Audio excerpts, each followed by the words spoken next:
thing for me. You know, I was fortunate enough to be at UCLA in '98. Obviously, he got to LA in '96, but he was always, you know, he was young, fresh out of high school, so he was always up on our campus, walking around, playing in the men's gym. We'd work out after our practice. So I used to, you know, go in and watch him practice after we had practiced. So I would just be blown away, like, God damn, this dude's only 2 years older than me. Ain't no fucking way I'm making the NBA. This is like the standard.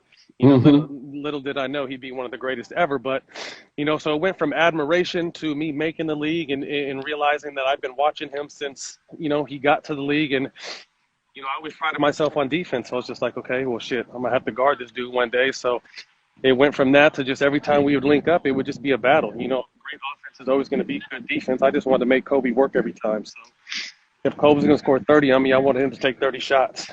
If Kobe would pump fake me too much, he knows I was going to hard foul his ass.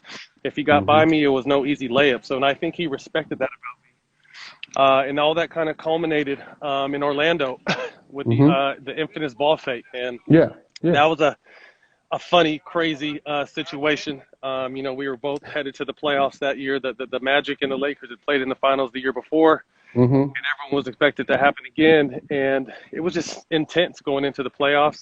You know, and if anyone played against Kobe, you know, Kobe is obviously one of the most physically gifted and skilled guys we ever seen, but he's also a mental giant. So he always tries to get an advantage any way possible. And he elbowed me a couple times and did some shit. So I was to the point where, like, fuck it, we're about to fight, bro. Fuck all this basketball shit. You know, so when the play happened, I promise you, Chris, it wasn't even something that I'm gonna fake the ball in his face. Like, literally, my arms just did that shit. But you know, the crazy part that happened after that, a lot of people don't know, was free agency. We ended up losing in the Eastern Conference Finals to Boston. Lakers beat Boston in the finals. My contract's up in Orlando, so I'm actually talking to Pat Riley and D Wade about going to join their big three. You know, they were forming the big three that summer. And I was all set to go right from Orlando, right down the freeway to Miami. And out of the blue, I get a call from a number that I don't have. And the people who know me, I rarely answer my phone, even if I know who's calling. But I just happened for some reason to answer the call that day. And it was Kobe, and I was like, oh, like, who the fuck is this? He's like, that's Kobe. And so we get to back and forth talking, and at the end of the day, he's just like, you know, anyone crazy enough to fuck with me is crazy enough to play with me.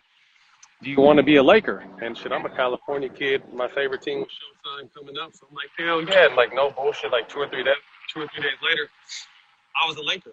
You know, so that's really how me coming to the Lakers happened. And then from there, that point, we like really became brothers. You know, we were both going through a lot in our personal lives that first year, so we were hanging out, going to dinner, going out, doing stuff, and really just got a chance to know the man, you know, outside of the Mamba and the father, and you know, all the shit he was into. And like I said, really became a brotherhood and a real close friendship, so much to the point where, you know, he's sending my kids shoes every time he drops a new release, and was sending their team shoes. And it would be crazy because, you know, he would coach Gigi in these tournaments, and I'm coaching the twins. We're 2 years younger than Gigi. And, you know, if we happen to be at the same tournament, you know, he'd hit me up like, yo, what time the boys playing?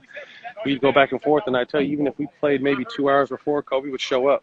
He would come, watch the boys play, you know, say what's up to him real quick and do his thing. So I just feel I was really fortunate to see the other side of Kobe, you know, outside of the Mamba. Obviously, I got to play against the Mamba and become a teammate with the Mamba, but to be able to know Kobe Bryant, the man, the father, the businessman, the husband, is what I really cherish. And, you know, obviously gone too soon. Rest in peace to him, Gigi, and everyone else lost. And we definitely miss his energy on this planet. Definitely, truly one of the iconic figures of our lifetime. Matt, hey, I'll let you go, man. Thank you so much for joining us, my brother. And, hey, man, I love you. I'm proud of you, my brother. No doubt. Keep doing your thing, man. Definitely. All right? Congratulations with this, man. I love what you're doing, man. You just said, fuck it, I'm a hustling grind, and I've been catching every show, man. So let me know if there's any way I can help. And Thank you. Good luck with everything. Thank you, Matt. I appreciate you, my brother. No doubt. I'll talk to you soon. Right. Later. All right. Bye.